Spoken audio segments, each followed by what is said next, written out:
Hello, this is Craig from Bitzbox.co.uk here, and I apologise that the background is awful. Obviously now I have my 3D printers in the grow tent behind me, so it doesn't really give me a nice backdrop. Not as nice as what I had before with miniatures and stuff on the shelves. This is how it is, I'm afraid. I did a video on that whole setup if you're interested, but yeah, it's not a very nice picture for the background. But I'm going to have some nice pictures on the screen as we go through this video, and this video is all about Citadel plastics and how they've sort of changed over the years. And I'm going to start by doing like a little brief sort of rundown of sort of major releases and changes over the years. We're going almost 40 years now of Citadel plastics, would you believe? I'll talk about some of the early stuff in a mo.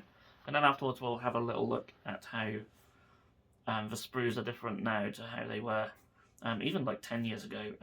Been huge changes, and I don't know all the ins and outs of the different technologies they use now compared to what they did before. I know there's more sculpting involved back then, and it's all computer based now, which obviously is a huge part of the change. I don't know all the ins and outs of that, so I'm not really going to talk much about that, but we are going to look at just lots of lovely miniatures and such.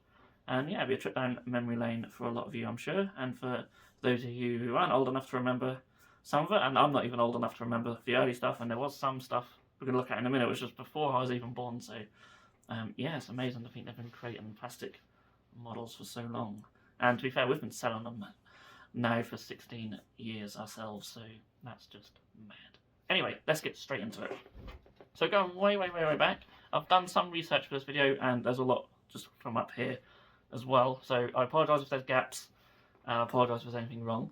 Do let me know in the comments if I have missed anything.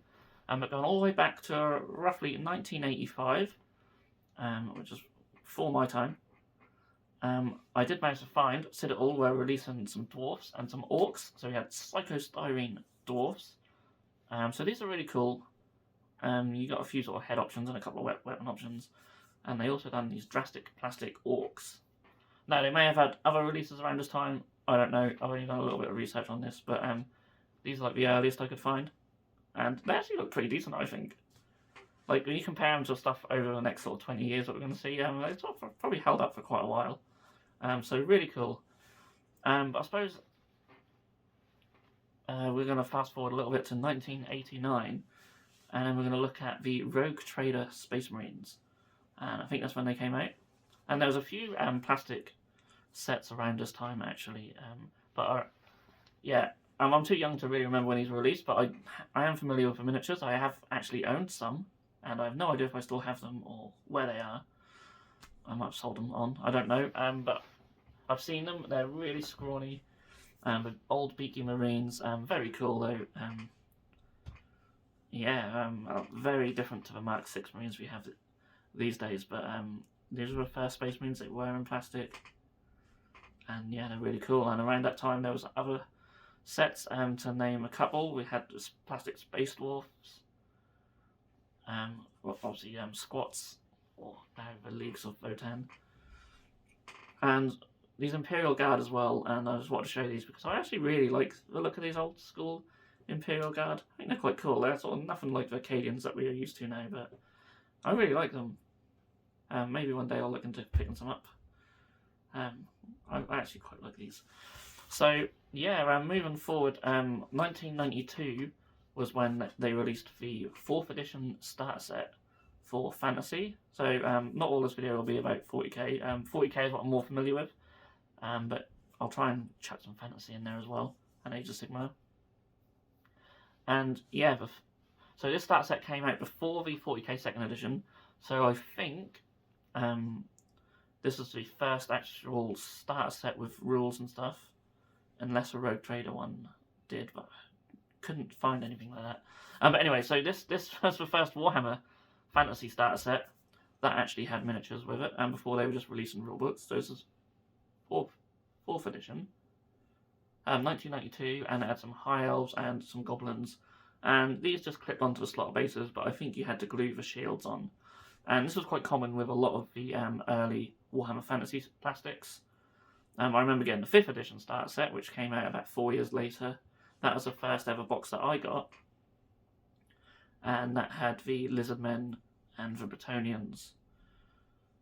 And yeah, that's really cool. I'm jumping ahead a little bit because in between them releases. We had the second edition for Warhammer 40k, and that had these clipped together Space Marines, and you had some Orcs in there as well. I think it's Orc Boys and Gretchen. And they could all just be clipped together. You didn't really need any glue, and they were all just these single pose miniatures. Yeah, there's not really much variety here, but this was something that was continued on in a lot of infantry sets. So one of my favourites being the old Plague Marines, and I love the boxes for these old style boxes. You had the fantasy ones as well. I really liked them for bright colours. So this was before sort of 40k was sort of grimdark. It sort of got really sort of grimdark in third, but yeah, these old boxes, the old sort of. I remember having some of the old Plague Marines. I just really like the look of them. I think they're fantastic, to be fair. And I had some of the old Imperial Guard Stormtroopers as well for some reason. I don't know why, but I had some of them. And yeah, them little boxes are really useful as well for putting stuff in. Like, I think I put flock and stuff in mine after all. You put your spare bits in them. They're really good. I sort of miss that sort of style box. But this is more about the plastics than the boxes. Although I will reminisce because I just really like them. I really like them. But yeah, we had a few sort of plastic sets like that for both games over the years. And it was mainly just your sort of core infantry who had plastics. So fast forward to the sort of late 90s, and when we got the third edition of Warhammer 40k, and it came with some Space Marines and Dark Eldar, and these were more like the sort of multi-part stuff we were getting a bit more familiar with. And they also had like a plastic land speeder in there as well. So yeah, around sort of third edition, we were getting a bit more plastics for other stuff rather than just your infantry.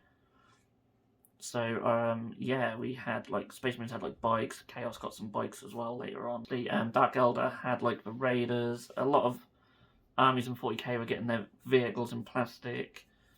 Some had sort of a combination of plastic and metal. That was something we saw in sort of third and fourth edition 40k as well. So like the Wave Serpent, not Wave Serpent, Fire Prism. We didn't see a Wave Serpent for a while. Fire Prism tank for the Eldar. There's a big metal Fire Prism gun on top. Definitely didn't do itself much favours in terms of where the weight was all going on that model. Yeah, and I remember sort of plastic dreadnought for the Space Marines, but the Chaos one was still metal for quite some time until we got sort of Hellbrute way later on. Also around this time, regiment boxes were coming out. So some of them I think are still around, so we're going back over 20 years now.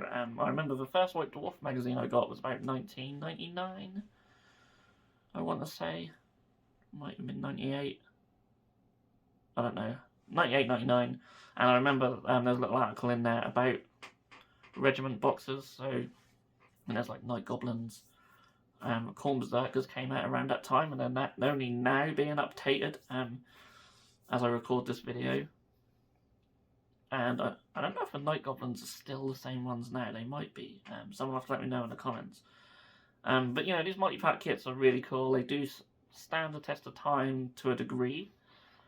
Obviously, as a lot of things have now got bigger with the scale creep, things like Khorne Berserkers just haven't kept up. But had that scale creep not existed, they'd probably been fine.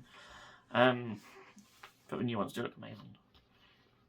So yeah, so these boxes normally contained a lot of miniatures in them. They always had really weird numbers. I think the Khorne Berserkers have like 12, something stupid like that. But yeah, some boxes had like 20 miniatures in, which were really cool. And you got a lot of sprues in these boxes. These are big boxes with a lot of sprues. And we'll look up why they had so many sprues compared to what you get now later on. Also, to give a quick mention, I remember early on as well, like Orcs had like these old buggies and stuff. I think they were plastic as well, and they may have been second edition, so definitely around second or third. I remember one of my friends having some of them when we first got into the game. I remember like the different colour plastics that you could get as well, and they still do that now with Warhammer Underworlds, mostly. I remember like the old Gene Stealers were like in purple plastic, which were quite cool. Going further on through the noughties, Warhammer Fantasy did see a lot of larger stuff like more dragons. High Elf Dragon is one I really liked. The whole High Elf range was amazing. And I can't remember what year the starter set came out with the High Elves. High Elves and Skaven. One of my favourite starter sets that GW have ever made. Just some really cool stuff in there. I may be going off a bit on the years now because I don't know when that came out, but I'm sure it was in the noughties. That must have been, I don't know what edition, but yeah, that's awesome. I absolutely love that one. I still have all the miniatures for it somewhere up in my loft. I just don't want to build them because I just love them so much. Well, no, maybe I do want to build them, but like you know, it's sometimes when you keep them on the sprues, like unless you're really gonna sit down and just do the whole thing, then just keep them on the sprues, just in case I ever decide to sell them, I suppose. Yeah, so we had a lot of big centerpieces start to show up. Dark Elves had like the Hydra and there's like the Celestial Hurricanum for the Empire. I may be getting a little bit ahead of myself again, but I remember them coming out. And then like the Tomb Kings, like they had quite a lot of plastics in their range, which sadly are no more. The Necro Sphinx was just an amazing miniature. And you know, they had these plastic chariots and skeletons and cavalry. Yeah, oh, hope they bring them back. I mean, they are going to bring them back in the old world, surely. Towards the end of the noughties, something big happened in 40k, and that was Apocalypse. So I think that came out around 2007, and a couple of years later, we started getting a couple of big units for it, which were the Baneblade and the Orc Stomper. And I might be wrong on this, but from what I can remember, the Baneblade was the first miniature to go from Forge World to Games Workshop's main plastic line. I might be wrong on this, but I think it was. I might do a video in the future about Forge World, actually, how they've changed over the last sort of 20 years, because they're such a different company now to how they used to be, and it's really interesting actually. Some of the stuff they used to sell was amazing, but anyway, we'll look at that in another video. Yeah, so Apocalypse came out with Baneblade, and we actually used to stock it, believe it or not, which is just mad. But yeah, it sort of this was the start of a shift, especially for Stomper, like that they could do really big miniatures in plastic, and yeah, it's an amazing tank. Absolutely love it. I need to get one. I think I had one which I converted once that we done for a charity auction, but I never actually owned one for my own Imperial Guard. So maybe one day. But I did have a Stomper. I think. Again, I think that might have been done for charity as well. So yeah. Also, just a little time after this, they brought out the Imperial City terrain. So they had done some terrain kits in the past, but not a lot, not on this sort of scale. And they had a big Imperial City. These were bits we used to sell as well. Why? It's been insane. They are a nightmare to ship, absolute nightmare. But yeah, really cool. You can make these sort of modular cities out of them, and you know, for the time they looked really awesome. But when you sort of compare them to what we have now, they just do not stand up at all. The newer ones that they have now are just incredible. Absolutely love them. We also saw more stuff that weren't just your core infantry get plastic miniatures. So we saw the Spaceman Commander, which is something that's recently come back on made to order, and it's one of my favourite kits over the years, one of my favourite ones to sell the bits for. Just so many good parts, and he's so customizable, just a far cry from what characters are these days, which is really sad. I love just being able to customize your own hero with unique weapons and stuff, and they've sort of taken that away, and I don't like it. But he's an absolutely great kit, and he might have been the first plastic hero on foot that Games Workshop came out with, especially in 40k, I think. Again, I'm just going from what's in my head quite a lot. It'd be nice to get like a big old timeline of everything, but I'm not sure that's available. I certainly haven't come across anything like that. So if such a thing exists, let me know. I'd love to look at it and take a trip down memory lane. But yeah, more sort of elite units and fast attack units were coming out. So like Space Marines had like their Stern Guard and Vanguard veterans coming out, and they were released. And again, these are two amazing kits. Were still out today, absolutely fantastic. The Terminators, they're quite old now. Again, just so many bits on these sets, absolutely loads. So you can really customize your miniatures how you want to build them. And of course, before they were releasing all these in plastic, a lot of them were in metal and then in fine cast. And I wonder if the whole sort of disaster of fine cast is what made them accelerate just moving everything to plastic. I'm sure that was always the plan, especially as the technology advanced. But obviously now, just everything is plastic, unless you're buying some Forge World stuff. But everything from GW's main web store is just plastic now, whether it's heroes, elites, cavalry, you name it. Everything is just plastic now. But the technology is there to do it. I will say I'm not a huge fan on the pricing of the HQ miniatures, but a lot of them you do only need to buy once for your army. So I suppose you can get away with it a bit there, and that's probably their justification of the high prices.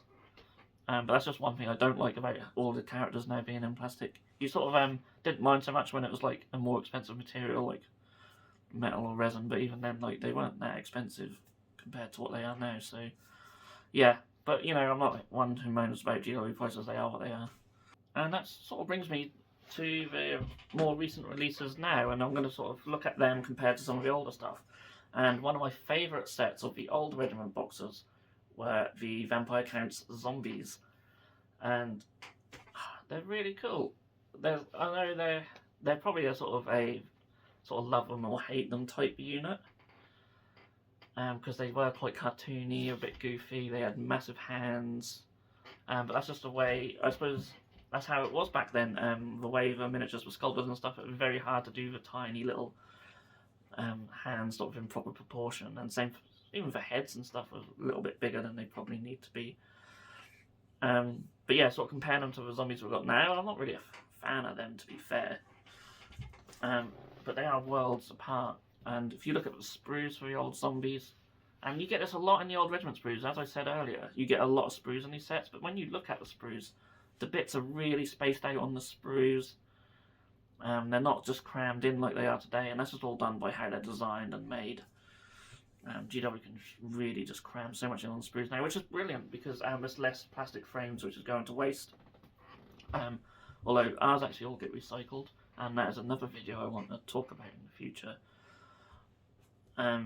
So yeah, so they're definitely cutting down on waste that way, which is really good. It makes it a bit more of a pain to clip off a sprue, especially when you're doing that as your job, believe me. And even stuff what seems okay, like you look at the Cadians compared to now, a lot of people said why do they redo the Cadians? They were fine, but when you actually look at the difference, like they're so much better now. And it's notable with the old stuff as well. They were better for us to sell personally, because you had all the legs separate, all the bodies separate, then you had your heads and your arms, and now like your bodies, or torsos I should say, the torsos and the legs are all like one piece, but that allows GW to do lots of unique sort of poses with these miniatures. It lets them have all the pouches and stuff already sculpted on, which makes them look so much better, because when you're like gluing on each individual little pouches and stuff, they just stuck out too much. They didn't look as realistic as they do now. So I can see why they've done it, and it's great for everyone apart from us, basically. But we can still sell them, and that's fine. And I think a good way to really see how the technology has changed so much, and so quickly as well, as when you look at Stormcast Eternal's range. So I hadn't even really sort of spoken about like Age of Sigma when that came out. If you look at the old Liberators and stuff, what first came out when the Stormcast hit, compared to the Stormcast we have now, again, like the old Stormcast were done with the whole sort of torsos and legs separate and things like that, and now they're done differently, and just the way they can design the bits and the sprues now to really just sort of go together so well. And you look at the snap fit stuff now, look at the stuff from Indomitus, and how like you know, by looking at them, you can't really see how they would all clip together, but then they sort of do. Whereas the old clip together stuff, you basically just glued an arm on or a head on or something, you know, or stuck an arm on. Whereas these are a lot more complex now, and it's all about just how they are better at designing them. But yeah, like really looking at the old and new Stormcast is really quite something. It's just you know, there's not that many years between when they first came out and when they released their last batch of Stormcast. But to look at them, you would think like a couple of decades had passed. It's really quite incredible, really, that it's just changed so much in the last few years. So I'm probably going to leave it there before this video gets too long. I'm sure you guys don't want to hear me rambling on for too long. There's obviously loads more I could have spoken about. I haven't even touched on here for boxed games, and that. But again, it's not something I'm that knowledgeable on. Obviously, more recently is fine, but you guys will know all about that stuff anyway.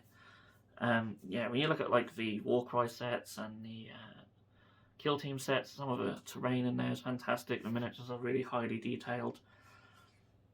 I don't really know much about the older sort of box games they had for specialist games. I know there's a lot of metal miniatures, like Inquisitor and Battlefleet Gothic were mostly metal, I think.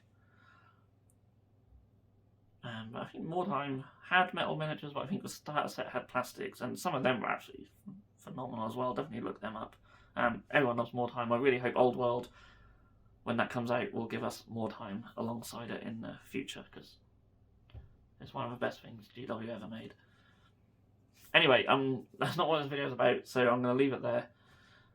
And yeah, again, let me know in the comments if there's anything I've missed, because we're talking nearly 40 years worth of stuff here. I can't cram it all in. But hopefully I was accurate with what I did mention, and you had lots of nice pictures to look at. That's what this video is about, just looking at nice pictures of old miniatures. That's all I really wanted to make it for. And yeah, if you have enjoyed the video, please give it a thumbs up. Feel free to subscribe to our channel if you haven't done so already. And yeah, like I say, leave any comments down below if you want to add to this discussion. And I'll see you all again in the next video. Thanks for watching. If you enjoyed this video, then please feel free to subscribe to our channel if you haven't done so already. You can also click that bell icon to be notified when a new video has gone live on this channel. On the screen now are 2 more videos that you may wish to check out, and a link to our Patreon page also. Thank you so much for watching, and we'll see you again soon.